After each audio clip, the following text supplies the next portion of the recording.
Okay जी, good evening. आज हम करने वाले हैं क्विक रिवीजन एसए 600 की। ठीक है, अगर आपको इसकी कोई डिटेल रिवीजन बनानी है तो उसकी मैं अलग वीडियोस बनाऊंगा।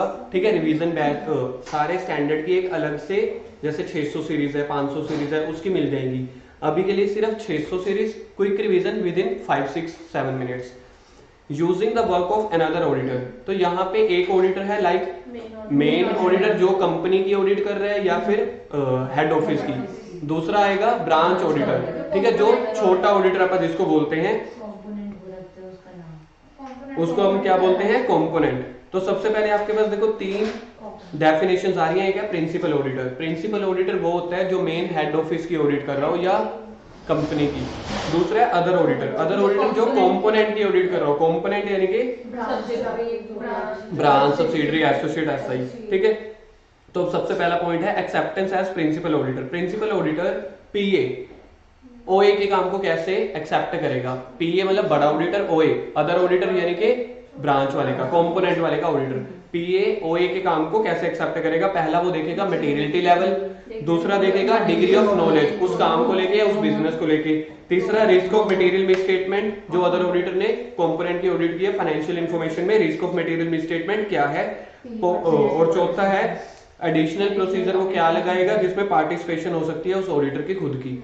चार चीजों के देख के तब वो जाके क्या करेगा, प्रिंसिपल ऑडिटर अनदर ऑडिटर के काम को एक्सेप्ट करेगा। पहला मटेरियलिटी लेवल चेक करेगा, degree of knowledge of business, risk of material statement auditor में, और एडिशनल प्रोसीजर और या पार्टिसिपेशन ऑफ ऑडिट कितनी है।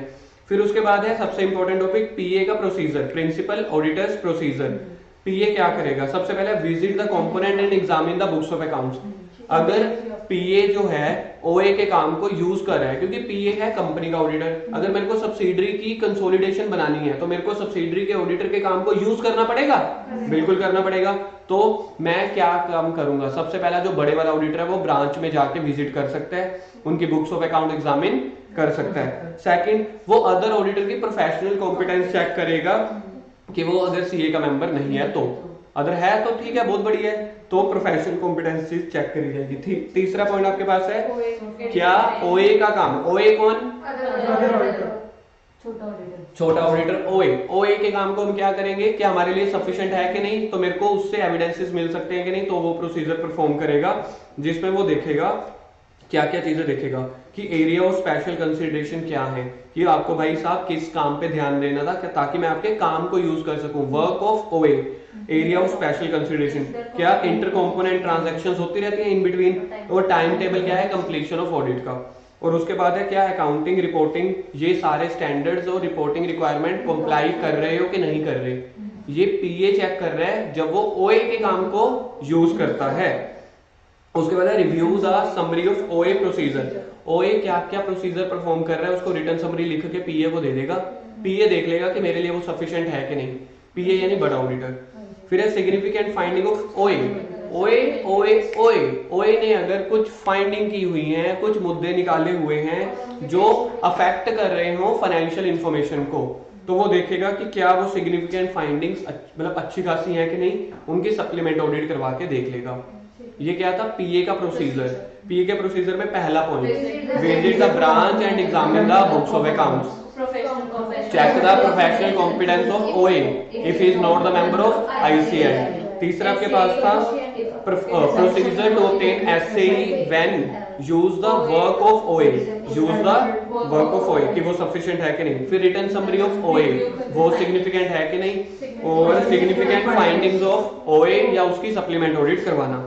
डॉक्यूमेंटेशन, ये सब कुछ जो भी कर रहे हो पीए इन सभी का डॉक्यूमेंट रखेगा, मैंने ओए के किस काम को यूज किया, मैंने खुद क्या किया, अफेक्टिंग वाले फैक्टर जो भी हैं। कोऑर्डिनेशन बड़ा इंपॉर्टेंट टॉपिक है, पेपर में आ चुका है। कोऑर्डिनेशन का मतलब होता है लाइजन, पीए में और ओए में चाहे बड़े छोटे हैं लेकिन प्रॉपर कोऑर्डिनेशन होना चाहिए, तभी जाके वो एक दूसरे के काम को रिपोर्टिंग करेंगे या यूज करेंगे। रिटर्न में होना चाहिए। और तीसरा है आपके पास क्या क्या चीजें ध्यान रखोगे, टाइम टेबल, दूसरा अटेंशन ऑफ पीए, तीसरा कंप्लायंस विद रेलेवेंट रिक्वायरमेंट्स, और respond to detailed questionnaire given by PA and respond given by OA, respond given by OA. तो कोऑर्डिनेशन में आपको देखना है पहले तो दो जनों में, पीए में और ओए में सफिशिएंट लाइजन यानी कोऑर्डिनेशन होना चाहिए, रिटन इशू रिटन कम्युनिकेशन होना चाहिए, time table, questionnaire, statutory requirement की फुलफिलमेंट और attention of PA regarding significant finding, ये ध्यान में रखना है। और आखिरी टॉपिक है आपके पास, सेकंड लास्ट टॉपिक आपके पास है रिपोर्टिंग कंसीडरेशन ऑफ पीए।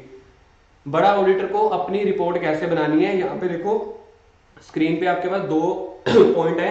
अगर ओए के काम को कैन नॉट बी यूज्ड, ओए के काम को कैन नॉट बी यूज के काम को हम या तो यूज नहीं कर पा रहे या फिर हम एडिशनल ऑडिट प्रोसीजर वगैरह नहीं लगा पा रहे, तो पीए क्या कर देगा, पीए क्वालिफाइड ओपिनियन या डिस्क्लेमर ऑफ ओपिनियन, क्यूओ या डीओ। एक बार इस पॉइंट को फिर से बोलो।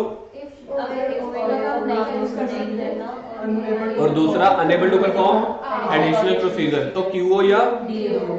दूसरा पॉइंट इसके बाद है आपके पास, अगर ओए की रिपोर्ट मॉडिफाइड है, अच्छा भाई छोटा ऑडिटर होके तू भी मॉडिफिकेशन दे रहा है, कहता हाँ भाई मैं भी तो सीए ही हूं, तो ओए की रिपोर्ट अगर मॉडिफाइड है और उसके बाद रेफरेंस उस रिपोर्ट की अगर आपको देनी जरूरी है पीए को अपनी रिपोर्ट में, ठीक है, तो वो देख लेगा।